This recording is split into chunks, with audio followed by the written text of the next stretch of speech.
Bapak Ibu Saudara-saudari Dharma, selamat pagi, salam dalam Dharma, Namo Buddhaya. Berbahagia sekali hari ini saya bisa memenuhi undangan untuk bisa berceramah di Wihara Pluit Dharma Sukha. Dan pada pagi hari ini saya membawakan tema selaraskan energi rumah. Bapak Ibu Saudara-saudara, belakangan ini banyak ya orang yang bertanya gitu ya melalui WA atau berkonsultasi begitu ya. Kebanyakan sebagian besar adalah masalah kondisi usaha atau pekerjaan yang terhambat atau stuck. Nah, Bapak Ibu sekalian, memang selain dari usaha kita atau selain strategi dalam meningkatkan usaha kita, juga sebetulnya ada faktor yang bisa kita benahi juga dari dalam atau dari internal kita di rumah. Nah, tema saya ini bagaimana kita mengecek rumah kita, apakah energi di rumah kita ini sudah bagus atau sudah kita selaraskan. Tujuannya buat apa? Selain buat dalam hal peningkatan kesejahteraan, juga untuk kesehatan juga. Karena yang paling penting ini ya Bapak Ibu ya, kalau sehat bisa cari duit gitu ya. Kalau sakit cari duit bisa, tapi juga nggak ada hasil karena duitnya buat beli obat gitu ya.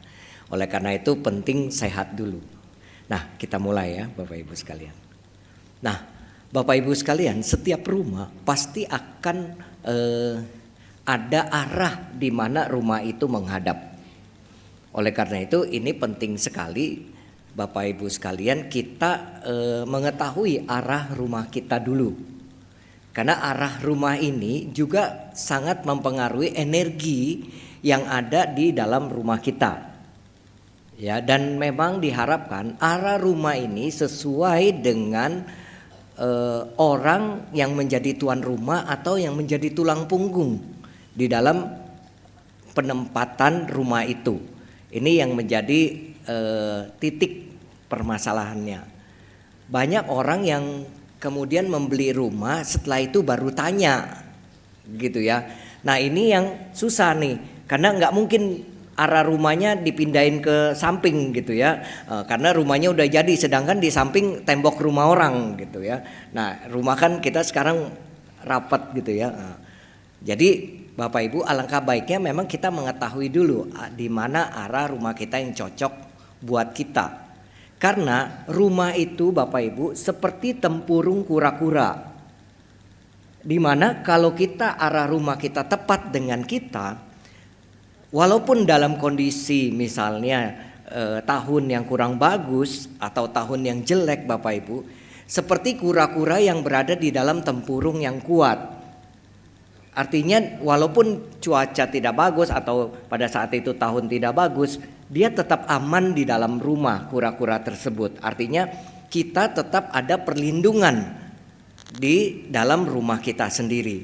Nah, inilah Bapak Ibu sekalian kenapa ini kita harus tahu dulu bahwa setiap arah ini juga memiliki energi atau memiliki unsur yang mengikutinya. Kita lihat di sini ya.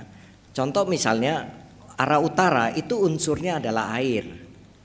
Kemudian timur kayu ya. Kemudian selatan api, kemudian barat logam ya. Nah, yang tengah itu tanah, arti tengah di dalam rumah ya. Biasanya tuh kalau di dalam sketsa rumah itu kita bikin tanda diagonal, tanda silang itu tengah-tengah itu adalah unsurnya tanah, gitu ya Bapak Ibu. Oke, baik. Selain itu ada timur laut, tenggara, barat daya, dan barat laut. Kalau ditanya Romo bagaimana kita tahu rumah kita menghadap mana? Kalau yang belum tahu sekarang rumahnya hadap mana? Mudah sekali, tinggal berdiri saja di depan pintu mengarah keluar.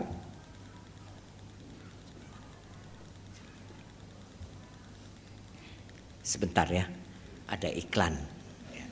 biasa. Ceramah saya di YouTube juga ada iklan ya. Ya, silakan. Mohon maaf mengganggu Bapak Ibu. Ada pengumuman untuk mobil kepada pemilik BYD dengan plat nomor B1229 BNV. Mohon untuk digeser karena menghalangi akses jalan. Sekali lagi. BYD berwarna biru dengan plat nomor B1229 BNV. Mohon digeser karena menghalangi akses jalan. Terima kasih. Baik. Ya. Baik, kita lanjutkan ya. Nah, caranya kita berdiri di depan pintu menghadap keluar, kemudian kita pegang kompas. Kalau nggak punya kompas, di handphone biasanya ada kompas. Ya, nah, nanti kelihatan depan rumah kita itu arah mana. Tapi kalau ibu bapak pakai lopan, kompas feng shui, biasanya jarumnya itu menunjuknya selalu ke selatan. Jadi kita bisa lihat kalau ini selatan, misalnya selatannya nunjuk ke kita, berarti depannya utara. Tapi kalau selatannya dia tunjuk ke kiri, berarti depannya barat. Nah, seperti itu Bapak Ibu. Nah, masalahnya banyak orang buta arah. Nah ini nih, gitu ya. Jadi pada saat dia nanya saya tanya arah rumahnya menghadap mana? Arah mana ya? Dia bilang, wah kalau udah gitu kacau dah. Ya udah sebaiknya saya bilang nanti aja nanyanya ya, tanya yang lain saja gitu. Jadi Bapak Ibu harus tahu dulu ya. Nah, kita lihat ada beberapa penyelaras energi rumah Bapak Ibu ya, alat atau benda yang bisa kita gunakan untuk penyelarasan energi rumah. Yang pertama adalah fungling. Fungling ini saya kasih contoh, ini fungling ya. Fungling ini tujuannya untuk membuyarkan energi yang jelek atau saci. Ya, biasanya dipasang di lorong panjang di dalam rumah. Kalau rumah nih misalnya ada kiri kamar semua gitu ya, ada 3 atau 4 baris. Jadi rumah kita itu kayak lorong, Pak. Nah, itu tengah-tengahnya boleh pasangin fungling. Jadi ini yang secara umum ya Bapak Ibu. Tapi perlu diingat bahwa fungling tidak boleh sembarangan dipasang, terutama di depan pintu utama. Itu tidak boleh sembarangan ya. Kalau mau tahu ya udah dengerin ceramah saya nanti mau sincia. Ya, tunggu saja gitu ya. Tiap tahun kan saya kasih tuh ya. Nah, seperti itu. Dan selamat yang sudah nyimpen emas kemarin, betul kan? Bisa tembus 2 juta saya bilang ya. Nah, jadi Bapak Ibu sekalian, ini yang menjadi perhatian ya. Kemudian di depan 2 pintu yang saling berhadapan. Contoh misalnya pintu kamar anak kita hadap-hadapan Pak. Atau pintu kamar orang tua sama kamar anak pintunya hadap-hadapan. Nah itu boleh pasang fungling di kusen pintunya. Funglingnya jangan yang terlalu gede ya. Nanti kalau lewat kena rambut ini nyangkut gitu ya. Nah, pasang. Itu tujuannya memecah energi karena pintu itu memiliki energi yang cukup kuat, terutama pintu utama. Ya Bapak Ibu ya, supaya apa? Supaya enggak terjadi tarik-menarik kekuatan atau energi sehingga menyebabkan orang yang ada di kamar itu menjadi tidak akur. Biasanya begitu, orang tua dengan anak, anak dengan anak. Biasanya karena seperti itu, energi pintunya saling berhadapan gitu ya. Nah, kemudian di depan pintu utama bila ada hambatan atau gangguan dari faktor ekstern, dan biasanya tiap tahun itu arah yang boleh pasang fungling itu akan berubah sesuai dengan tahun berjalannya. Begitu ya Bapak Ibu. Baik, yang kedua yang bisa kita gunakan adalah seruling. Ya, atau suling ya. Yang seperti ini Bapak Ibu ya. Seruling sama trompet beda ya. Jangan salah beli ya. Baik.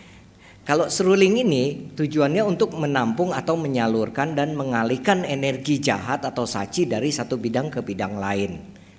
Ya. Oh ya Bapak Ibu, tadi saya ada sedikit kelewat bahwa fungling kalau ditaruh di depan pintu utama, misalnya arah pada saat itu tahun itu bagus, tetapi pintu utamanya dipasangin fungling, maka energi bagusnya jadi pecah. Jadi Fungling juga begitu, dia bisa memecah energi yang bagus kalau kita salah penempatannya. Tapi dia tujuannya memecah energi yang jelek, gitu ya Bapak Ibu. Nah kita lanjut, seruling ini mengalihkan energi jahat dari satu bidang ke bidang lain. Jadi kita mengalihkan atau mengalirkan energi yang kurang bagus itu ke bidang yang lain. Contoh dipasang dua pilar dengan gantung di bawah, dipasang di antara dua pilar dengan digantung di bawah balok dengan kemiringan 45 derajat. Nih misalnya contoh yang seperti ini Bapak Ibu, kalau di ruang kerja atau apa ini di atas kepala kita, maka biasanya yang duduk di tempat kerja yang kalau di atas kita ini seperti balok seperti itu ya, biasanya akan sering sakit kepala. Begitu. Biasanya akan sering sakit kepala karena apa? Energi dia itu memotong ke bawah Bapak Ibu. Seperti pisau penggal. Gitu. Kalau dia pas di bagian leher gitu ya, maka biasanya bagian lehernya ini akan terasa pegel terus gitu, sakit terus. Nah, itu biasanya begitu. Nah, kalau ada yang seperti itu, apalagi yang paling tidak boleh adalah di kamar tidur. Tidak boleh ada balok seperti itu, atau bikin plafon di atas kamar tidur yang dimodel plafonnya nggak lurus, yang plafonnya yang ada lampu di dalam seperti ini, jadi kayak balok begitu, kita pas tidur di atas kepala kita. Nah itu boleh dipakai seruling ini. Ya, caranya gimana? Ditaruh digantung kiri kanan dua dengan kemiringan 45 derajat. Ya, kurang lebih seperti ini. Kemiringan cuma harus di kiri kanan. Memang kalau ceramah bagus pasti banyak iklan ya.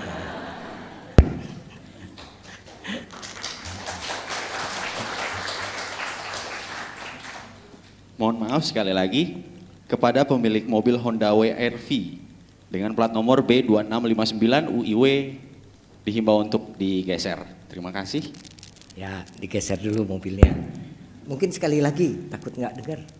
Sudah ada? Oh ya. Baik. Baik, kita lanjutkan ya. Kemudian berikutnya adalah kristal. Batu kristal ya, kristal. Untuk menetralisir energi agar rata memancar ke seluruh ruangan dan untuk menolak atau memantulkan energi jahat seperti santet, paling baik diletakkan di ruang tamu. Tapi kristalnya ini bentuknya yang kayak bola ya Bapak Ibu, yang bulat ya, taruh di ruang tamu. Caranya memelihara kristal ini sedikit beda. Kalau Fungling nggak perlu dipelihara, nggak perlu energinya kita cuci. Tetapi kalau kristal karena dia bisa menyerap energi jahat, ya maka dia akan jadi kotor seperti baju. Maka ini kita harus purifikasi atau kita harus bersihkan kembali kristal kita. Saya lihat Bapak Ibu juga banyak yang pakai gelang yang dari kristal, entah itu warna merah, putih, kuning, macam-macam ya, hijau gitu, seperti giok juga itu juga biasa menyerap energi. Makanya orang kalau pakai giok biasanya yang giok hijau tambah lama tambah hijau dia. Kenapa? Dia menyerap energi panas di dalam tubuh kita dan giok itu juga memancarkan gelombang yang sangat bagus buat kesehatan. Begitu batu giok, makanya jangan heran kalau zaman dulu tuh orang-orang tua itu biasanya suka pakai gelang giok. Begitu ya, gelang giok. Mungkin kalau sekarang wah nggak model pakai giok mah, itu mah zaman dulu gitu ya. Padahal tujuannya buat kesehatan bagus sekali gitu ya. Nah, itu Bapak Ibu. Nah, Bapak Ibu sekalian, kalau kristal ini cara memeliharanya yaitu dengan dijemur. Misalnya tiap 3 bulan sekali jemur di matahari, karena dia akan membersihkan. Atau kalau yang gelang-gelang gitu ya, yang gelang-gelang bisa dijemur, bisa juga pakai singing bowl. Singing bowl, taruh gelangnya, kemudian kita bunyiin, dia akan bergetar gitu gelangnya itu. Nah biasanya juga kalau kita beli gelang kristal gitu, biasanya kalau tokonya ngerti, dia akan purifikasi dulu sebelum dibawa oleh kita, gitu ya, pakai singing bowl itu. Atau kalau kristal yang bulat ini bisa juga dia pakai garam. Jadi dimasukin ke dalam garam semalam, dia akan bersih. Makanya Bapak Ibu, kalau orang yang nasibnya sering kali kurang beruntung, sering kali dapat kesialan dalam hidup begitu ya, coba deh mandi di laut. Tapi jangan di tengah ya, nanti nggak kembali gitu ya. Jadi di pinggir saja gitu ya, jangan mandinya di tengah-tengah, nanti nggak kembali lagi ke darat gitu ya. Itu bagus untuk purifikasi badan kita, karena air laut itu mengandung garam, dia akan membersihkan. Makanya kalau orang Jawa itu biasanya kalau dia ada ruatan, dia disuruh mandi di laut, begitu Bapak Ibu. Jadi laut itu punya kekuatan energi membersihkan, purifikasi. Makanya ada orang bilang kalau orang kirim ilmu hitam, kalau dia lewatin laut, dia nggak nyampe, begitu, dia nggak nyampe. Nah itu karena apa? Laut memiliki energi membersihkan energi yang jahat, energi buruk gitu. Nah kristal ini boleh dipasang di ruang kerja, kantor, atau di ruang tamu kalau di rumah ya. Beli aja satu gitu ya, seperti itu ya, taruh di meja. Kurang lebih contohnya seperti itu. Kalau Bapak mau tahu, kalau setelah kristal dijemur itu dia akan bercahaya, begitu dibawa masuk dia akan berpendar. Kalau kita bisa lihat dia bagus sekali, dia jadi punya energi untuk memancarkan energi bagusnya tinggi sekali. Dan kalau suatu saat Bapak Ibu pasang kristal di rumah dan tiba-tiba kristal kita ini retak gitu ya, atau di kantor tiba-tiba kristal ini retak, maka kristal itu harus dibuang. Artinya apa? Ada energi kuat, energi jahat kuat, kristal itu yang menangkis gitu. Jadi kalau kristal udah retak atau pecah, jangan dilem. Oh sayang Romo, mahal gitu ya. Demikian juga rupang, kalau punya altar Kuan Im ya, Dewi Kuan Im atau Kuan Kong atau apa, biasa kalau mau sincia kan kita mandiin tuh kimsinnya tuh ya, rupangnya kita mandiin, jatuh tangannya patah, mestinya tangannya begini jadi begini karena telunjuknya hilang begitu kan. Nah itu harus tidak boleh dipakai lagi untuk disembayangin. Karena apa? Energinya tidak bagus, rupang yang rusak atau rupang yang cacat, apalagi yang patah lehernya, itu seringkali itu saya lihat lehernya dilem. Begitu, ganti saja. Ya, oke, berikutnya. Nah, cermin cekung. Cermin cembung. Cembung sama cekung sedikit beda. Kalau cekung ya, kalau cermin cembung, ini bahas cembung dulu ya. Kalau cermin cembung seperti halnya cembung, kembung, gendut ke depan kacanya. Nah, dia digunakan untuk memantulkan energi ya, seperti rumah tusuk sate atau bentuk pagar besi atap rumah tetangga nusuk ke pintu utama kita. Ada kan tetangga punya pagarnya itu dia yang pakai besi yang kayak lancip gitu yang melengkung. Nah kalau besinya itu begini pas ke depan pintu utama kita itu bahaya gitu. Makanya boleh dipasangin cermin cembung tadi yang melengkung ke depan ya, keluar cermin cembung, atau rumah tusuk sate itu juga. Rumah tusuk sate belakang memang tidak ada kiasnya, tidak ada, nggak bisa diatur. Karena apa? Kalau di belakang itu kita nggak bisa, ibaratnya nggak berhadapan dengan rumah kita. Nah, biasanya itu juga dihindarkan rumah tusuk sate. Tapi kalau di komplek bagaimana? Memang secara bahaya, kita berbicara feng shui, Bapak Ibu saudara-saudara, feng shui ini logika gitu ya. Secara bahaya, kalau rumah tusuk sate itu yang pertama, debu sering masuk rumah. Karena rumah tusuk sate kan lurus kan, begitu. Sehingga angin kalau bertiup, debu sering masuk rumah. Sehingga rumah sering kotor. Dan kalau rumah kotor pasti paling nggak kena batu, kena pilek, kena ya pokoknya berhubungan dengan THT, gitu ya. Itu yang pertama jeleknya kalau rumah tusuk sate. Yang kedua, kalau motor atau mobil remnya blong, ngeremnya pakai rumah kita, mereka. Ya, ngeremnya pakai pagar rumah kita kalau rem mereka blong, karena rumah kita tusuk sate, begitu ya. Makanya Bapak Ibu sekalian ini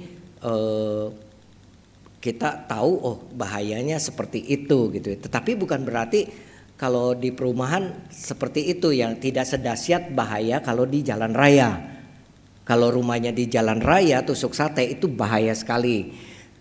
Caranya ya gimana ya, pasangin tanamin pohon saja di depan, pohon yang cukup, kayunya yang cukup besar, tapi jangan menutupi pintu utama, begitu. Atau bikin parit di depan rumah. Jadi begitu dia nyelonong, nyungsep ya ke parit gitu. Jadi nggak kena rumah kita. Ini memang sebuah strategi di dalam feng shui. Atau kolam. Begitu nyelonong nyemplung ke kolam, seperti itu. Itu juga secara bahayanya. Kalau secara energinya, rumah tusuk sate itu seperti rumah yang ditembak anak panah. Ya, makanya cermin cembung ini seperti tameng. Dia akan menangkis energi. Jadi Bapak Ibu, ini penting sekali. Makanya kenapa tuh tidur juga kita nggak boleh tuh kita tidur ada kaca. Kelihatan waktu kita tidur tuh di kamar gitu ya, badan kita. Itu juga nggak boleh, karena apa? Kaca itu memantulkan energi. Gitu. Nah, Bapak Ibu sekalian, ini dia ya. Maka dari itu fungsi cermin cembung ini demikian. Kemudian cermin cekung. Nah tadi kalau cembung melengkung ke depan, cekung ke dalam seperti sendok makan. Ya, ini menolak energi jahat dan menghisap energi yang baik. Seperti ada pintu utama rumah saling berhadapan dengan pintu utama rumah tetangga. Jadi kalau rumah kita pintu utamanya dengan rumah tetangga pintu utamanya saling hadapan begini, kalau dua-duanya nggak pasang cermin cekung, itu adu berkuat-kuat ini saja, energi saja, begitu. Tapi kalau salah satunya dia pasang, dia ngerti dia pasang cermin ini, biasanya yang depan kalah, karena yang jelek dia, yang bagus dia tarik, yang jelek dia lempar ke depan, begitu. Ya, dia tangkis ke depan, gitu. Dia buang ke depan lagi. Nah biasanya kalau ada rumah pintu utamanya berhadapan. Juga Bapak Ibu, di depan rumah pintu utama tidak boleh ada dua. Ini kalau seperti ini nih, secara feng shui pintu kalau rumah tinggal nggak boleh. Sono pintu, ini pintu, satu tembok sejajar, tidak boleh. Gitu ya. Berarti nanti ada dua kekuatan di dalam rumah itu yang bisa menyebabkan perpecahan di dalam rumah tersebut atau rumah tangga tersebut. Nah ini penting sekali ya Bapak Ibu perlu ketahui. Jadi kalau ada pintu yang begini, satu ngalahin sedikit, mundur sedikit. Jadi dia jangan satu garis gitu ya, jangan sejajar. Biasanya tuh rumah dengan pintu garasi.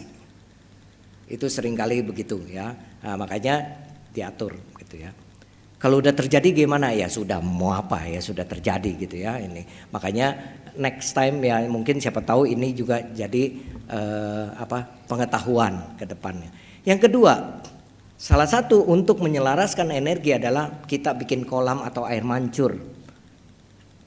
Untuk menyaring dan menahan energi jahat, dan untuk pemasang kolam, untuk pemasangan kolam dan air mancur ini harus melihat unsur kelahiran pemilik rumah dan arah rumahnya. Jadi air mancur ini tidak boleh dipasang di rumah yang menghadap selatan, karena selatan itu unsurnya api gitu. Terus orang yang rumahnya, tuan rumahnya tanggal lahirnya atau kelahirannya itu di api, juga tidak boleh pasang air mancur di depan rumahnya. Begitu. Karena apa? Energi air ini mematikan energi api. Kalau kebakaran disiram kan mati api. Nah, logikanya demikian gitu ya. Nah, biasanya ini ditaruh di tempat-tempat yang memiliki skala besar dan menghadapnya juga cocok, gitu ya. Kalau kita perhatikan hampir seluruh istana presiden di Indonesia itu di depannya pasang air mancur. Karena presiden pertama kita ini dulu juga percaya feng shui, gitu ya. Ya kemudian air mancur susahlah, rumah cuman 6 kali 10 doang Romo, pasang air mancur repot gitu ya. Oke lah ya. Nah biasanya akuarium gitu ya, akuarium. Nah kalau akuarium ini juga sama untuk menetralisir dan menahan getaran yang jelek, menghidupi yang lemah dan mengurangi energi yang berlebihan. Tata letaknya harus benar. Orang yang berunsur api dan tanah jangan menempatkan akuarium di dalam rumah. Ya, Bapak Ibu, jadi akuarium juga nggak boleh sembarangan ditaruh gitu ya. Memang bagus ada akuarium ya, kayaknya bisa menenangkan pikiran. Lihat nih kolam gitu ya ikannya, aduh kayaknya pikiran kita jadi lebih rileks gitu. Ya seperti itu. Tapi memang yang orang yang unsur kelahirannya api dan tanah sebaiknya tidak pasang ini. Dan akuarium juga penempatannya juga harus tepat di, misalnya karena dia air, boleh di utara atau di timur bagian rumah gitu. Nah Bapak Ibu, energi akuarium ini bisa meredam. Makanya biasanya kalau kita pelihara ikan, tiba-tiba ikan tersebut pada mati, berarti ada sesuatu energi yang kuat sekali yang jahat masuk ke dalam rumah. Atau tuan rumah mau meninggal dunia. Itu juga ketahuan. Gitu ya. Ini juga saya alami. Saya di rumah sebelumnya memelihara ikan koki 9 ekor gitu ya. Kemudian tiba-tiba mati 5 ekor. Saya kaget juga. Padahal airnya dijaga terus gitu ya, bersih, bagus. Mati 5 ekor Pak. Nah kemudian habis itu kejadian mati 5 ekor, beberapa hari kemudian mama mertua masuk rumah sakit. Kemudian tiba-tiba yang sisanya mati semua. Besoknya mama mertua saya meninggal dunia. Itu sudah memberikan tanda Bapak Ibu. Ya, ini bukan saya saja yang ngalamin, ada teman saya juga begitu. Satu akuarium ikannya mati, kemudian papanya meninggal dunia. Bapak Ibu sekalian. Jadi ini juga apa ya, bisa menjadi deteksi, ya, menjadi deteksi kita. Makanya kalau misalnya ada begitu, tapi kalau akuarium yang nggak diurus, ikannya mati, jangan Bapak Ibu, wah ada yang mau mati nih, gitu ya. Karena Bapak Ibu nggak urus, ikannya mati, gitu ya. Lain cerita, gitu ya. Tapi kalau sudah diurus baik-baik segala macam, ini akuarium ini bisa mendeteksi energi yang hal seperti itu. Nah, bagusnya letak kolam atau akuarium di mana? Biasanya kalau di utara bagus, ya, air ketemu air netral.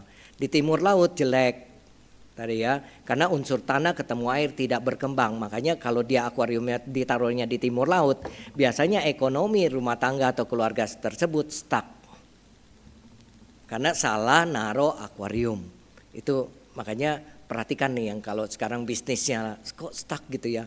Coba perhatikan ini juga. Yang di timur sangat baik, ya, dia tumbuh. Karena timur kayu, ketemu air, kayunya tumbuh. Kemudian yang tenggara juga sangat bagus karena ketemu kayu juga, ketemu air dia tumbuh. Di selatan buruk karena selatan api, mati atau konflik. Biasanya rumah tangga ribut gitu, atau ada konflik di tempat kerja, pekerjaan, urusan bisnis, itu biasanya begitu. Barat daya jelek karena unsur tanah tidak berkembang atau stuck. Barat bagus, logam, akur. Barat laut bagus, ya, akur. Baik. Nah, berikutnya suara. denting lonceng, kicauan burung, musik dari mulut maupun sound system. Makanya tiap hari nyanyi. Itu bagus sekali buat menetralisir atau menyelaraskan energi rumah. Biasanya kalau rumah yang ada suara atau ada nyanyi gitu ya, Bapak Ibu karaoke atau apa, biasanya rumah itu punya energi atau aura yang gembira. Walaupun nyanyinya lagu-lagu Dian Piscesa yang lagu-lagu sedih gitu ya, tapi dengan adanya suara, getaran energinya itu jadi bagus, positif begitu ya. Kalau anak sekarang nggak tahu Dian Piscesa yang mana gitu ya. Kalau ibu-ibu tahu pasti gitu ya. Jadi Bapak Ibu sekalian itu bagus sekali. Apalagi ibu punya altar, tiap kali mau sembahyang ibu pukul gongnya ting gitu ya, atau tong gitu. Itu menimbulkan getaran energi yang membersihkan ya rumah kita begitu ya. Atau kalau enggak dengar musik, suara, itu bagus, dengar lagu gitu ya. Biasanya begitu. Ya, saya juga begitu di kantor. Mungkin saya lah ruangannya yang paling sering kedengaran musik karena saya senang dengar lagu. Sambil kerja sambil dengar lagu. Bukan apa Bapak Ibu, itu juga menimbulkan apa ya, energi yang bagus pada saat kita bekerja gitu ya. Nah, kemudian cahaya. Nah, ini Romo, kok cahaya penting ya? Bisa menetralisir atau bisa menyelaraskan energi di rumah kita? Bisa. Energi paling penting dalam fungsi cahaya adalah api, dan api adalah spirit kehidupan. Makanya rumah kalau tidak ada cahaya sama sekali, spirit di rumah itu hilang. Api di rumah itu padam. Biasanya rumah itu punya energi yin yang kuat. Begitu rumah itu gelap, punya energi yin yang kuat, maka yang datang juga yang negatif. Begitu Bapak Ibu. Makanya rumah yang kurang cahaya biasanya banyak penghuninya yang enggak terdaftar di KK, Pak. Penghuninya. Iya, enggak terdaftar di KK kita tapi tinggal di rumah kita, Pak, gitu. Iya. Nah, ini yang kita harus perhatikan baik-baik. Ada satu kejadian juga, ini kebetulan salah satu umat juga, kemudian dia berkonsultasi karena dia mau beli rumah di daerah rumah saya tinggal gitu ya. Nah, kemudian dia bilang sama saya, Romo, saya udah undang loh anak-anak indigo datang ngelihat rumah itu, saya ajak. Terus semuanya bilang jangan beli rumah ini, setannya banyak gitu ya.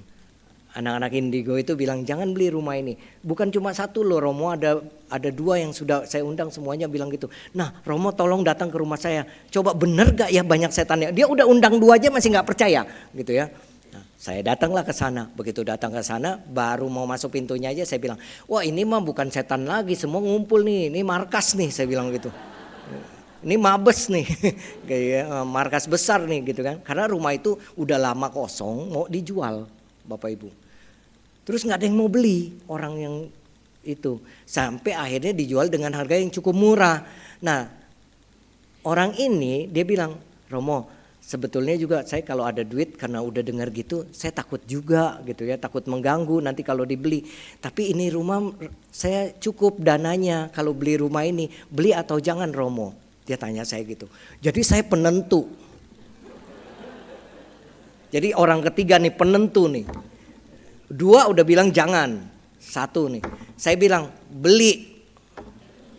Wah, dia kaget, bener nih Romo beli, tapi gini, iya tapi kita beresin dulu, kita tata dulu. Saya masukkan ke dalam, wah gelap apa. Akhirnya ditata, suaminya desain, saya bantuin, jadi cahaya masuk dari sini, terus renovasi. Begitu renovasi selesai, saya diundang lagi masuk rumah itu, wah enak, terang. Saya bilang percaya deh, nggak usah pakai ini itu, pergi mereka, gitu ya. Memang pas nih cerita lagi seru ya, setelah pesan-pesan berikut ya. Jadi penasaran ya.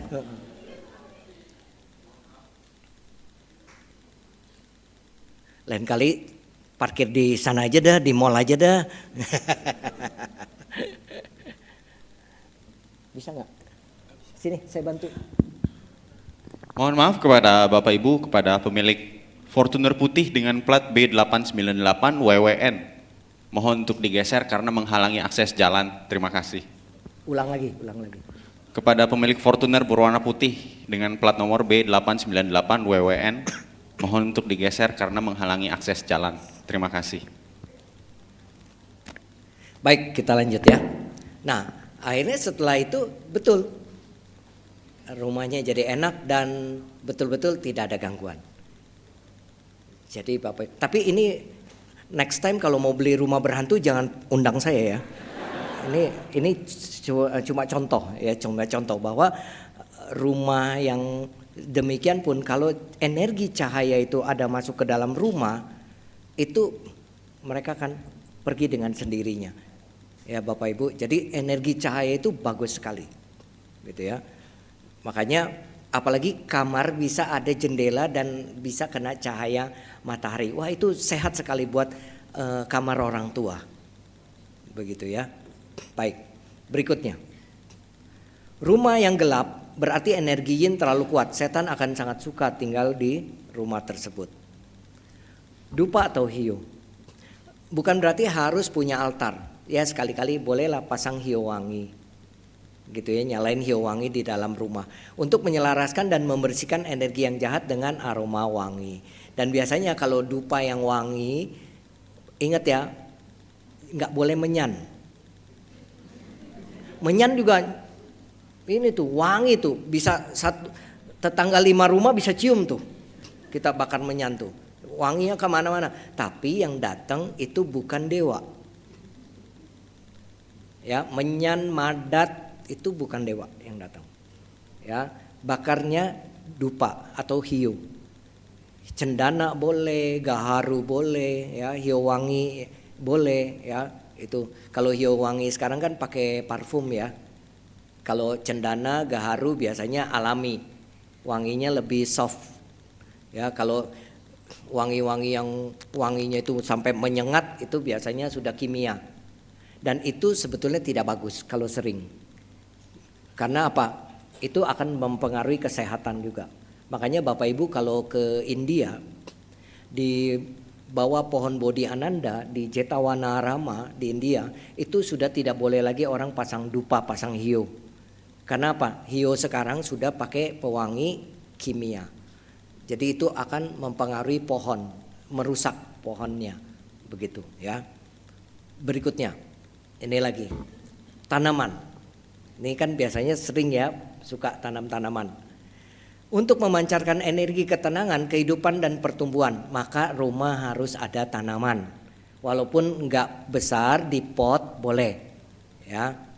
Tanaman yang tidak dianjurkan, yang pertama bougainville. Bunga kertas, kembang kertas tuh, bougainville enggak boleh. Kamboja sebaiknya jangan. Flamboyan, pepaya, salak, tanaman berduri tidak boleh. Ya. Meikui gimana Romo? Mawar.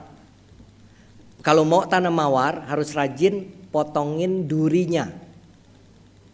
Ya, hilangin durinya. Begitu. Jadi kalau misalnya seneng nih ya ada tanaman mawar, durinya tuh kita mesti guntingin. Ya, durinya kita mesti guntingin. Tapi kalau seperti Kamboja, flamboyan, segala macam itu sebaiknya jangan. Kenapa? Bunganya itu gampang rontok. Kalau ibu bapak punya pohon Kamboja, begitu rontok bunganya semua jatuh. Ya, jatuh. Makanya biasanya yang dikhawatirkan energi tidak tahan lamanya itu, energi rontoknya itu akan mempengaruhi rumah kita secara energi. Sehingga di rumah itu kehidupan ekonominya nanti naik gampang ambruk, gampang jatuh. Begitu ya. Nah, yang bagus ini tuh, palem merah, palem raja, bambu kuning, tapi jangan sampai kayak utan ya. Bambu kuning bagus kata Romo. Bambu terakhir ular kobra yang tinggal di sana. Gitu ya. Jangan ya, jangan terlalu ini. Ini hanya sebagai apa? Penyelaras energi saja ya. Kemudian cemara, pasep bagus. Ya. Kemudian tanaman yang menguntungkan, palem merah, palem botol, bambu, teratai, Sri Rejeki. Tahu ya Sri Rejeki ya, pohon Sri Rejeki. Delima merah, cemara, serikaya, tanaman bunga berbau harum atau berwarna merah. Itu bagus. Lidah mertua juga boleh. Lidah mertua ya, tahu ya. Bukannya lidah mertua dipotong ya. Kalau mertua meninggal lidahnya ambil, kata Romo, bagus katanya. Bukan gitu ya, lidah mertua nama pohon ya. Baik, kita lanjut. Yang lainnya, guci. Tentu Bapak Ibu sering lihat ya, ada rumah yang pasang guci besar. Biasanya di hotel, di mana-mana yang gedung biasa pasang guci. Itu juga sama, untuk menyelaraskan energinya. Ya, untuk menyelaraskan energinya yang terutama ada lorong gitu. Terus ini bola yang di air yang berputar, ya, yang di air, bola yang entah itu ditaruh di meja atau di mana dia air mengalir, itu juga bagus. Tulisan fu juga bagus. Lukisan ikan koi bagus, ya. Tapi kalau yang unsurnya api sebaiknya jangan, ya. Kuda lari ini bagus. Arahnya larinya masuk ke dalam ya. Ya, arahnya masuk ke dalam. Kalau ikan koi biasanya dia ngumpul dari segala arah, rezeki datang, maksudnya gitu. Dan salah satu ikannya harus warna hitam. Gitu ya. Ini juga kuda, salah satu kudanya warna hitam. Gitu. Baik. Nah, faktor interior yang lainnya yang mempengaruhi energi rumah yaitu pintu utama. Kemudian faktor yang mendatangkan rezeki, pintu utama itu. Makanya pintu utama sebaiknya tidak salah dipasangnya. Gitu ya. Kemudian kamar tidur. Kamar tidur menciptakan kebahagiaan atau keharmonisan rumah tangga. Bahkan untuk juga mudah dapat anak. Kalau kamar tidurnya tepat dengan pemilik rumah, suami istri, biasanya juga tidak ada kesulitan mempunyai keturunan. Makanya ada juga dari pengalaman orang gak susah punya anak, ternyata dua-duanya sehat. Nah, setelah dilihat ternyata kamar tidur mereka di posisi energi yang negatif, sehingga susah punya anak. Kemudian dapur, faktor yang memberi makna kemakmuran, kesejahteraan jika letaknya benar. Dapur juga harus benar letaknya. Terus tembok di belakang dapur itu, kalau kita masak ada tembok, itu harus rata Bapak Ibu. Ya, rata. Atau kalau perlu di keramik lebih bagus. Kenapa di keramik lebih bagus? Supaya minyak gampang dibersihin. Logikanya gitu.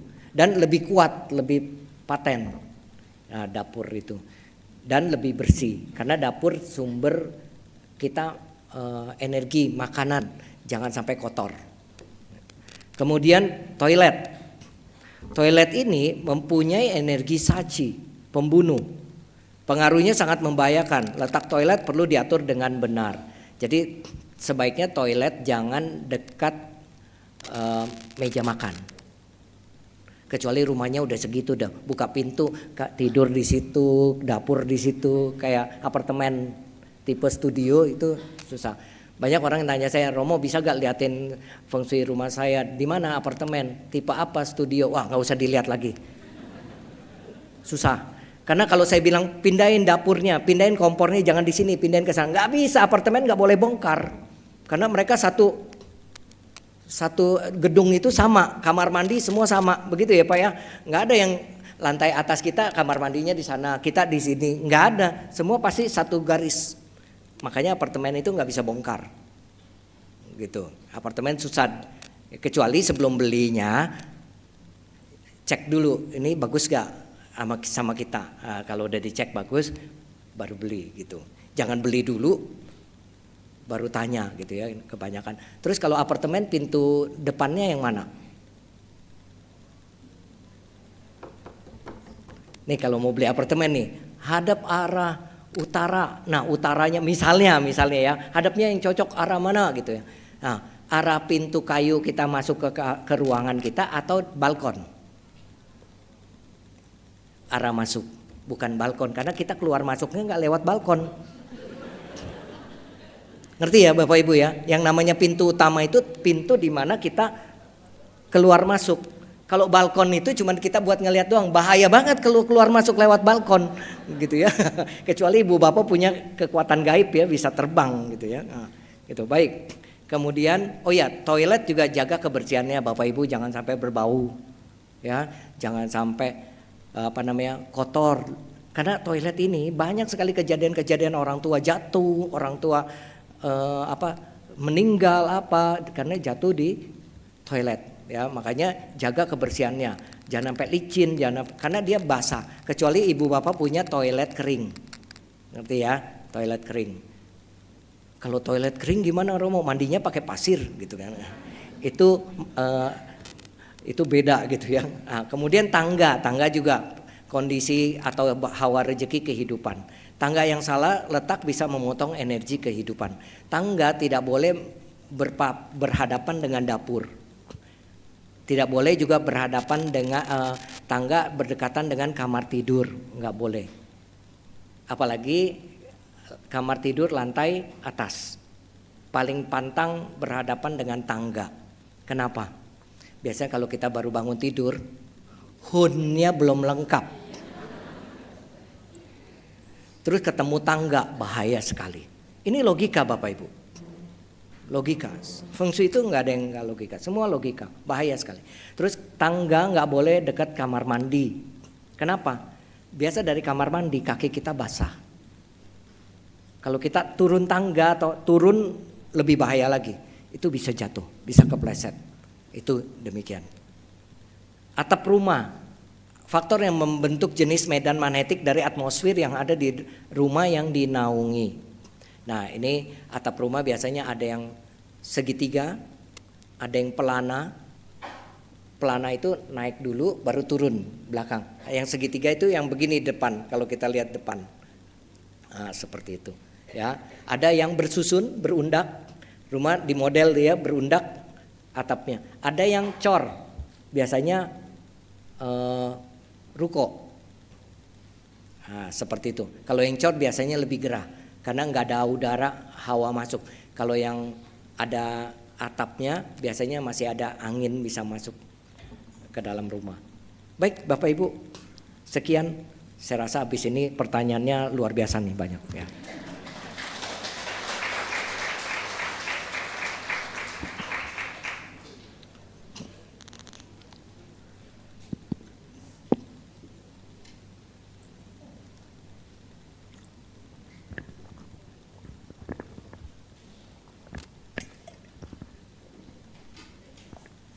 Masih ada beberapa waktu untuk diisi dengan sesi tanya jawab.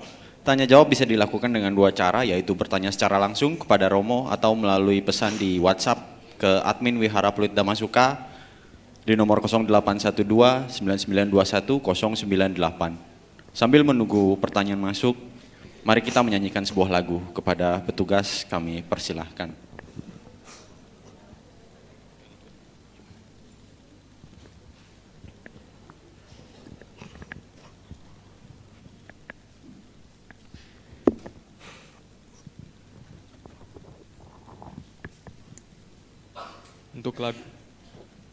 Untuk lagu kedua, mari kita nyanyikan Cinta Kasihmu pada halaman 112.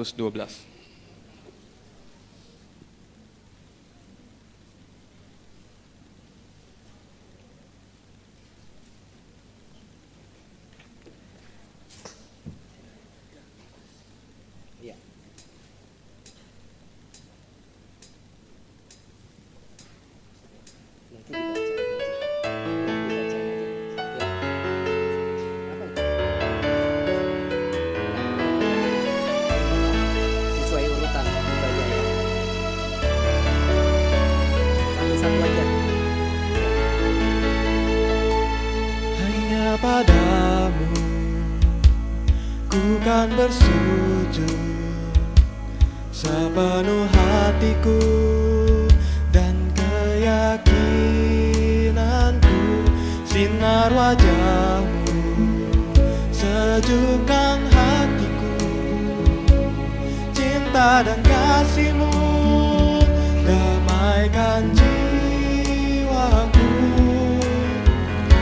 Dikala hati menjadi bimbang, tak berpaling darimu, lalui jalan yang penuh liku. Ku genggam namamu, hanya di dalam dirimu ku temukan cinta yang abadi. Cinta kasihmu yang suci kau pancarkan kepada umat manusia. Tanamkan dalam diri cinta yang diajarkan Sang Buddha. Marilah kita pancarkan cinta kasih, semoga semua makhluk berbahagia.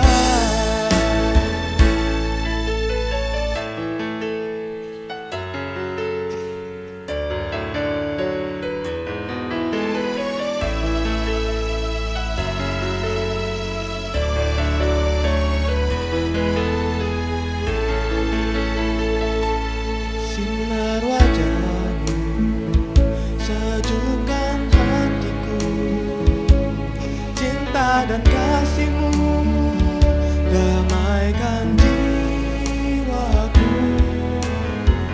Dikala hati menjadi bimbang, tak berpaling darimu, lalui jalan yang penuh liku.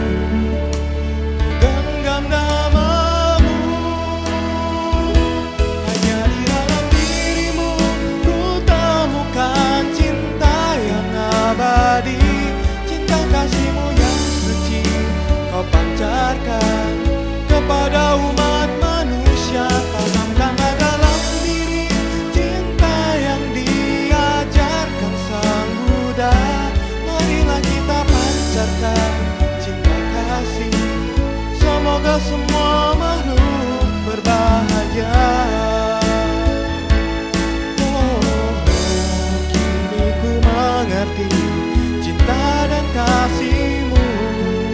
Dikala duka dan suka ku genggam namamu. Hanya di dalam dirimu ku temukan cinta yang abadi. Cinta kasihmu yang suci kau pancarkan kepada umat manusia. Tanamkan dalam diri cinta yang diajarkan Sang Buddha. Marilah kita pancarkan cinta kasih, semoga semua makhluk berbahagia.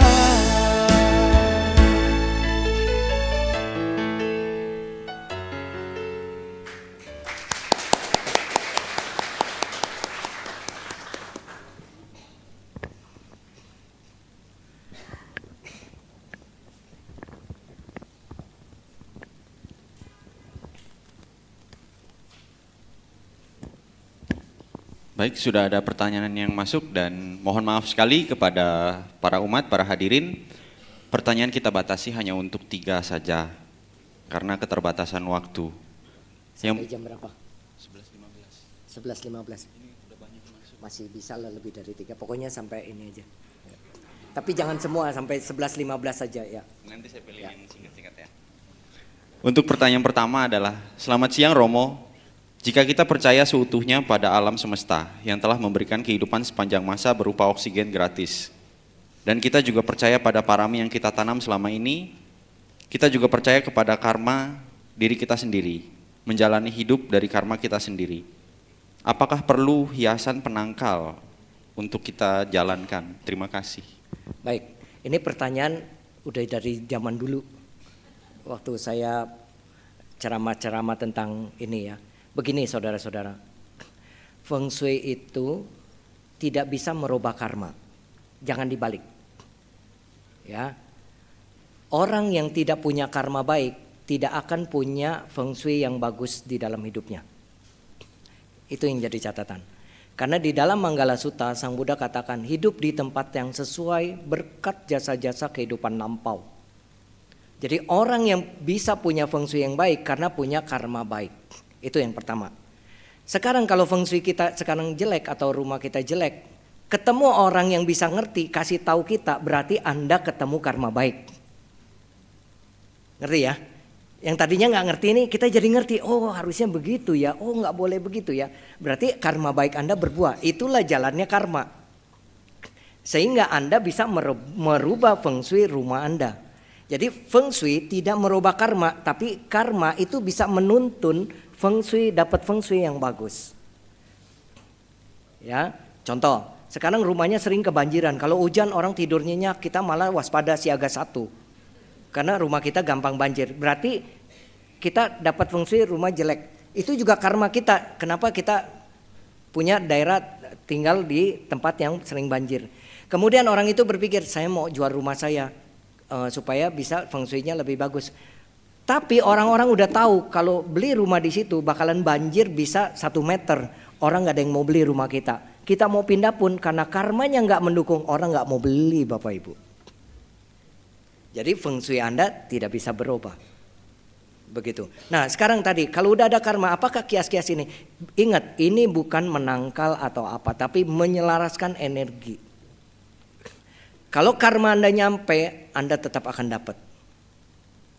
Kenapa? Karena Anda kurang kekuatan karma baik. Begitu ya, kekuatan karma baik. Contoh nih, Anda punya usaha, ada orang mau jahatin Anda. Kemudian orang beberapa kali bilang, kok toko tutup terus saya lewat padahal buka. Berarti ada orang jahatin. Nah kemudian ada orang yang memang dia rajin bersihin tokonya, nyapu apa, ketemu apa bungkusan apa nih putih, dia buang aja. Akhirnya nggak dapet tuh dia, karena ketemu sama dia, dibuang. Itu kekuatan dari perbuatan, karma, begitu ya. Nah kalau misalnya pun hong shui-nya diatur, tapi kalau orang tersebut tidak mendukung karmanya, nggak bisa. Ya, suatu hari ada orang mau lihat rumah feng shui, kemudian si ahli feng shui ini diajak ke rumahnya. Di jalan, begitu dia lagi nyetir mobil, dia mau anterin ke rumahnya, di jalan ada orang nyebrang, dia ngerem, kemudian kasih orang itu lewat, kemudian jalan lagi, ya, ketemu binatang, dia kasih lewat lagi gitu. Terus orang yang ahli feng shui ini bilang, kok nggak usah lihat feng shui rumahnya, kenapa? Udah pasti bagus. Kenapa tahu gak? Karena orang itu punya hati yang baik, ya punya hati yang baik. Banyak orang kaya gitu ya, kemudian minta, Romo datang ya ke rumah gitu ya, lihat feng shui rumah saya. Nggak usah dilihat kok udah kaya, berarti udah karmanya udah bagus. Berarti karmanya udah bagus. Anda bisa kaya berarti punya kekuatan karma yang bagus, dan pasti hong shui di rumah Anda itu akan dituntun. Dan betul kalau dilihat bisa kamarnya pas, dapurnya pas, segala macam, nggak perlu lagi dikias ini itu. Cuman memang kadang-kadang ada hal-hal yang sifatnya tidak sengaja. Misalnya sudut meja di kamar pas kita tidur pas kena bagian pinggang atau bagian dada kita sehingga pinggang sering sakit apa. Itu karena energi. Jadi berbicara feng shui ini bukan hubungan karma begitu, tetapi kekuatan dari energi yang ada di alam semesta. Nah, kita selaraskan. Nah seperti itu. Pertanyaan kedua.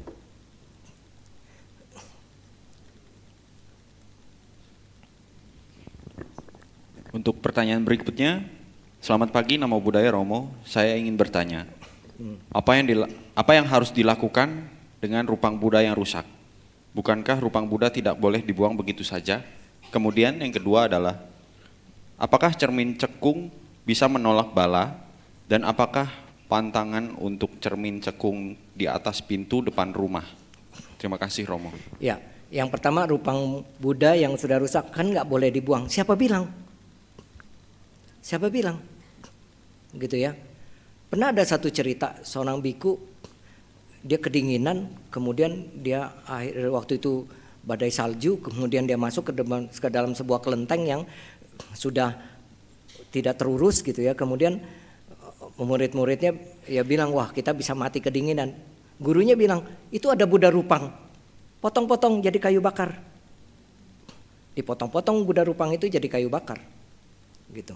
Jadi Bapak Ibu, jangan Kalau Bapak Ibu ngomongnya Buddha Rupang kan nggak boleh diganti, nggak boleh, itu Bapak Ibu penyembah patung berarti. Ngerti ya? Kita terikat sama patung itu. Memang kalau kita sembahyang harus ada patung. Dan kalau ibu ke Glodok, toko Rupang lewat, ibu pai-pai. Itu Buddha loh, itu Kuan Im loh.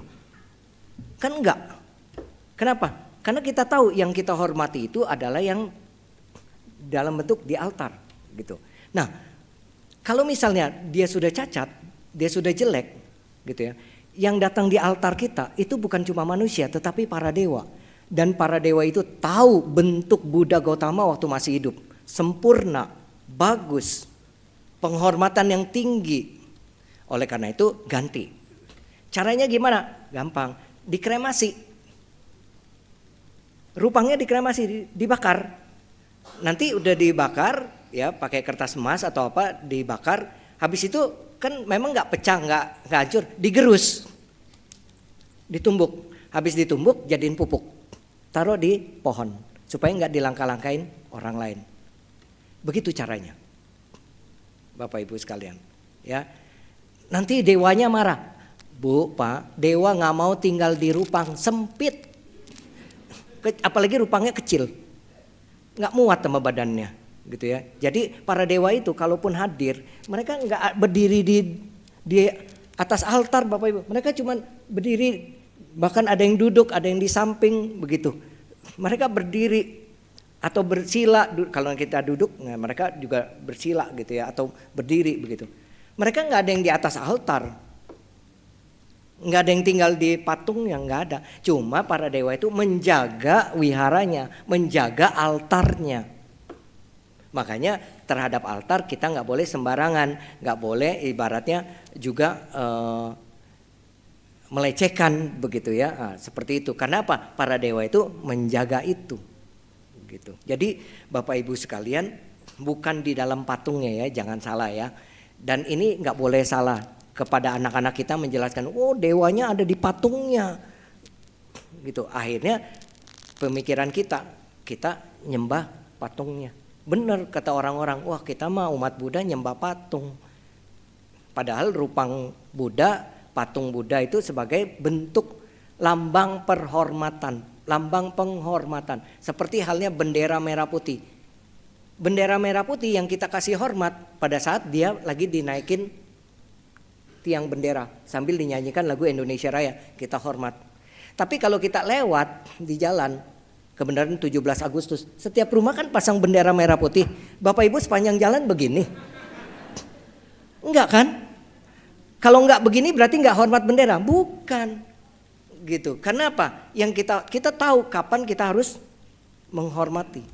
Nah, itu yang harus diterapkan, yang harus diberitahu kepada anak-anak kita. Jadi jangan mereka begitu ada temannya bilang nyembah patung segala macam, anak kita bisa mengcounter itu bahwa Rupang itu hanya sebagai simbolisasi guru kita. Makanya simbolisasi guru kita harus sempurna seperti waktu semasa beliau hidup. Jangan mukanya udah cacat, hidungnya udah somplak gitu kan, seperti itu. Itu nggak boleh karena guru kita itu nggak seperti itu. Coba Bapak Ibu perhatikan di wihara-wihara besar, ya Rupangnya wah megah, berwibawa, nah, seperti itu. Ya Bapak Ibu, itu dia. Next, yang pertanyaan kedua apa tadi? Tentang feng shui itu.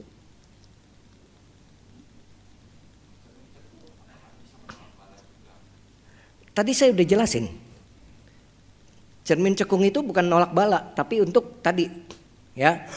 Rumah tusuk sate segala macam. Kenapa Bapak Ibu? Tahu nggak? Bapak Ibu kalau di perempatan pertigaan di komplek suka pasang cermin cekung. Kita bisa tahu ada mobil loh. Dari lihat kaca itu, oh ada mobil di sana. Tujuannya seperti itu. Ada energi yang dipantulkan yang nyampe ke kita. Oh ada mobil, kita nggak boleh langsung belok nih karena ada mobil di sana. Apalagi tikungannya yang 90 derajat kan kita nggak kelihatan tuh. Nah, kenapa kita bisa tahu ada mobil di sana? Karena ada energi tadi, bayangan tadi dipantulkan ke mata kita. gitu.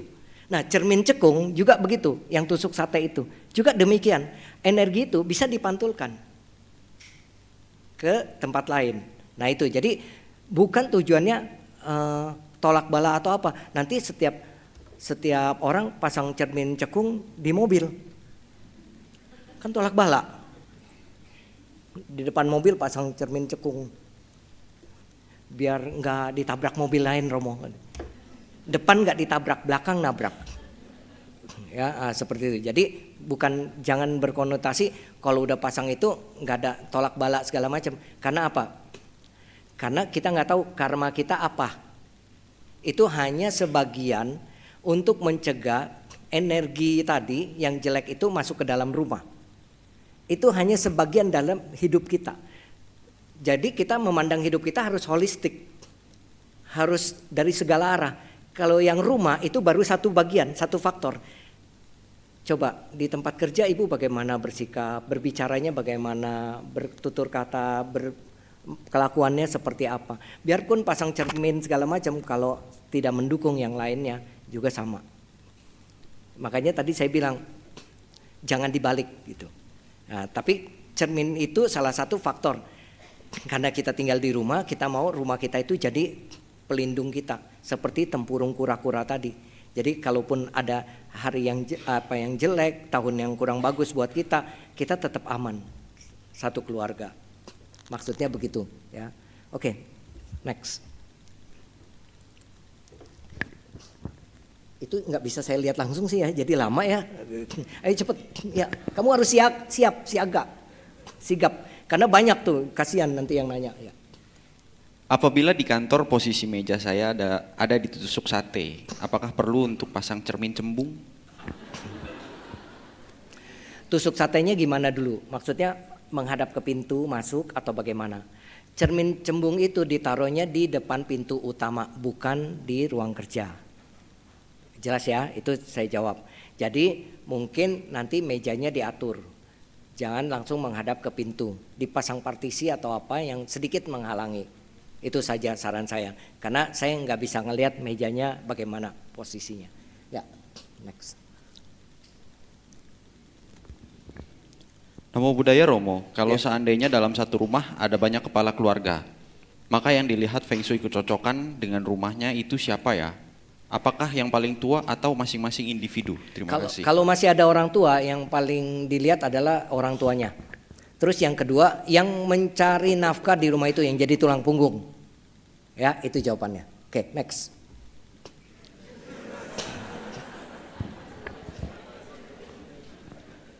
Apakah benar tidak boleh ada pohon besar di depan rumah? Karena ada pohon mangga di depan pagar rumah saya. Memang tidak tepat di depan pintu utama, tapi sejajar dengan pintu utama. Apakah tetap harus dipertahankan karena untuk menghalangi panas sinar matahari? Terima kasih. Ya, tetap harus dijaga supaya kalau angin bertiup kencang atau pohon itu sudah tua tidak roboh menimpa rumah. Itulah sebabnya kenapa leluhur kita ilmu Feng Shui ini nggak boleh ada pohon besar dekat rumah. Paling tidak harus 10 meter dari rumah atau 5 meter dari rumah. Kalau pohonnya sudah besar pasti kayunya juga tua. Ketiup angin, kena hujan segala macam lapuk, ambruk nimpa rumah atau nimpa mobil Anda. Nah, jadi itu akan merugikan secara finansial buat Bapak Ibu sekalian. Oke, next.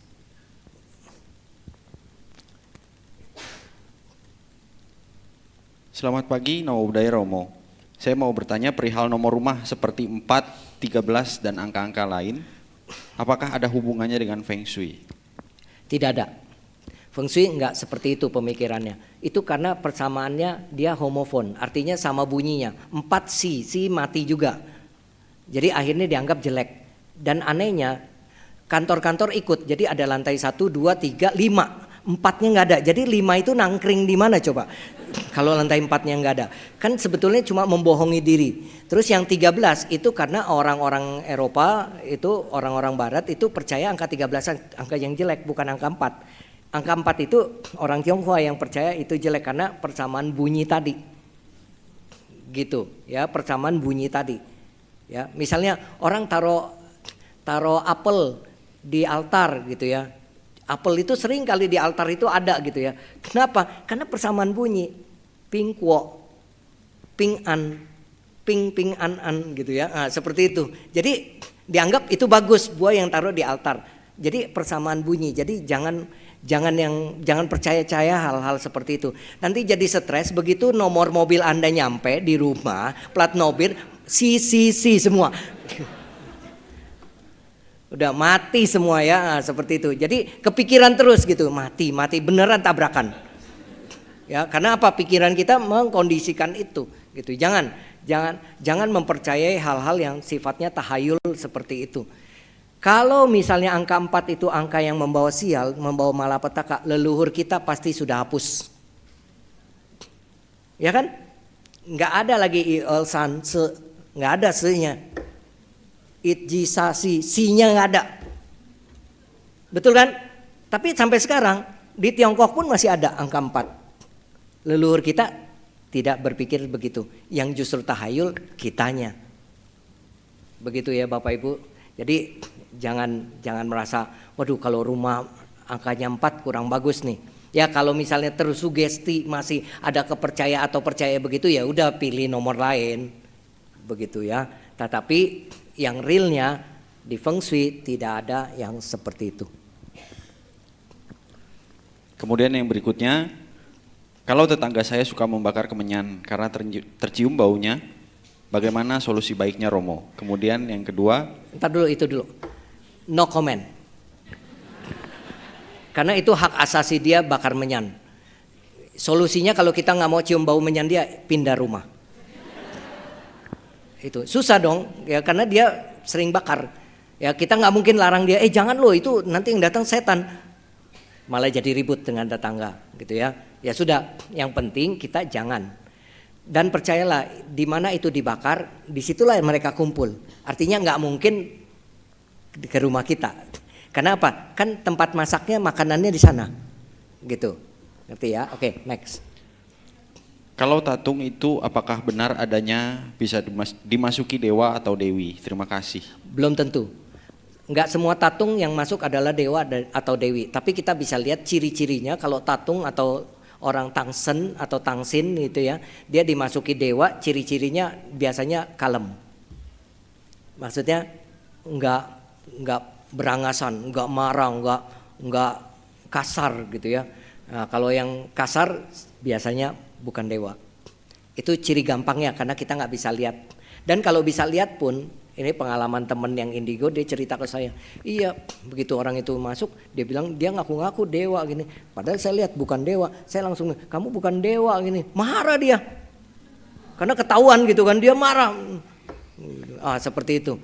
Saya bilang makanya nggak usah ikut campur, kita tinggal kasih tahu teman kita aja, itu ciri-cirinya gitu ya. Itu ciri-cirinya yang dewa dan yang bukan dewa. Biasanya kalau dewa itu dia kasih nasihat, kasih tahu kamu jangan begitu, seperti itu. Nah biasanya itu dari golongan yang bagus. Tapi kalau yang kamu harus ini ya, siapin ini ya, sediain saya ini ya, itu bukan. Ya, oke. Apalagi sebelum datang orangnya bilang nanti bawa ini ya buat ininya, buat persembahannya apa? Bukan. Tapi saya nggak nunjuk ya. Kalau masih mau datang ya terserah. Itu yang. Makanya yang kayak gitu saya no comment karena apa? Faktor kepercayaan atau keyakinan. Gitu ya. Next. Ini yang terakhir. Terakhir ya Omitohut. Ya. Selamat siang Namo Buddhaya Romo, saya mau bertanya, ada sebidang tanah seluas 1000 meter persegi yang ada mata airnya dekat perumahan di daerah Bogor. Boleh dibeli atau tidak tanah tersebut? Karena saya ada rencana mau buka bisnis distribusi air untuk kebutuhan rumah tangga di daerah perumahan tersebut. Apakah ini bisnis yang bagus? Terima kasih. Yang pertama harus lihat tanggal lahir si orang yang mau buka bisnis, itu yang pertama. Yang kedua mesti dilihat dulu tanah itu berada di posisi seperti apa. Karena ada tanah yang posisinya tidak di posisi yang mendatangkan hoki atau tempat air mengalir atau air datang. Nah itu yang menyebabkan akhirnya buka tempat di situ awal sebulan 3 bulan ramai, kemudian lama-lama sepi tokonya. Biasanya begitu. Nah itu karena apa? Tanah itu tidak mendatangkan atau tempat itu tidak mendatangkan hoki. Termasuk juga kalau misalnya toko di mall segala macam, nah itu harus kita tahu di mana energi itu jalan melewati tempat kita. Bukan energi itu pergi meninggalkan tempat kita. Nah itu yang harus mengerti di situ. Ya, contoh misalnya kalau toko di mall paling bagus dekat mana? Yang pertama itu dekat eskalator. Eskalator naik, begitu naik orang lihat toko kita. Itu energi datang. Atau eskalator turun, pas turun lihat toko kita karena energinya turun lewat. Jadi bukan eskalator di sini, toko kita di sini. Energinya udah ke sana. Enggak lewat di depan kita. Nah, biasanya begitu. Dan energi yang paling bagus adalah energi yang sering dilewati. Nah, tadi kalau rumah tusuk sate jelek, tapi kalau tempat usaha tusuk sate, sekolah, rumah ibadah tusuk sate itu bagus. Karena dari berapa arah orang bisa lihat dari jauh, kelihatan. Nah, artinya bisa datang dari segala arah.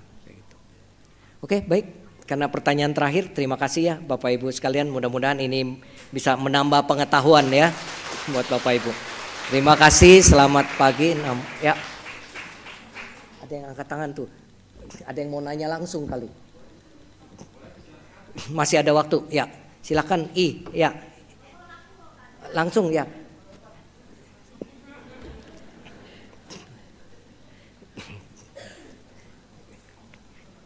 Ya silakan ya.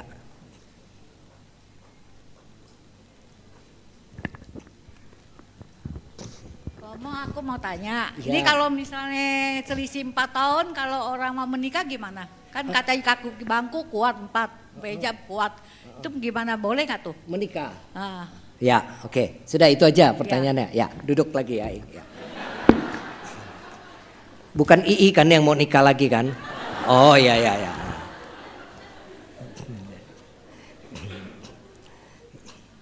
Baik. Saya udah pernah bahas tentang cap jisyo dan hubungannya belum di sini? Ceramah itu belum ya? Ya, mungkin next time deh ya. Nah, jadi begini, yang beda 4 tahun itu sebetulnya memang bagus. 2, 4, 8, 6 kurang bagus. Karena biasanya ketemu unsur yang bertentangan atau ciong. Begitu. Tetapi perlu diketahui bahwa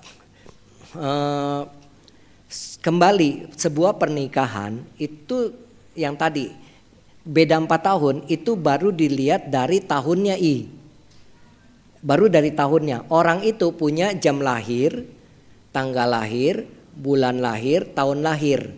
Nah yang dilihat itu tahunnya. Yang ini 3 belum dilihat.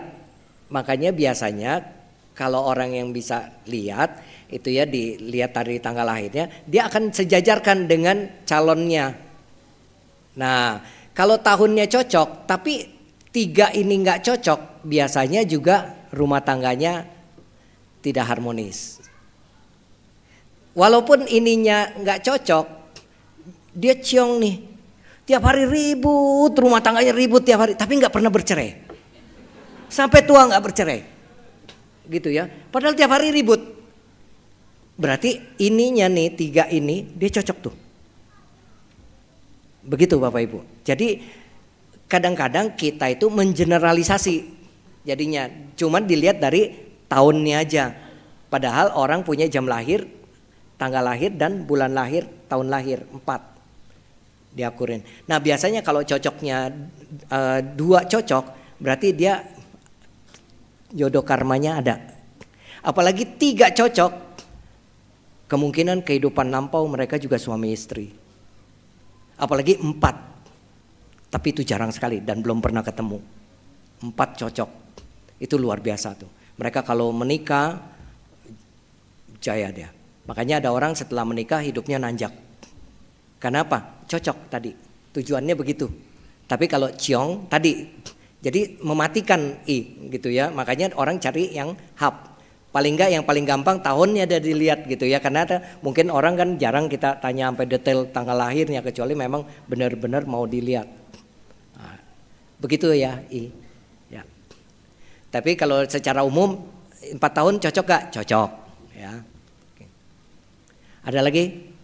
Tadi ada 2 orang yang angkat tangan, nggak ada ya? Udah, baik. Udah ya, oke. Karena hionya udah habis, kita sudah selesai juga ya. Baik, terima kasih. Namo Buddhaya. Kami segenap umat dan pengurus Wihara Pluit Dhammasukha mengucapkan terima kasih kepada Romo Rudi atas Dhamma Desana pada siang hari ini. Mari kita lengkapi perbuatan baik kita pada hari ini dengan melakukan dana paramita kepada petugas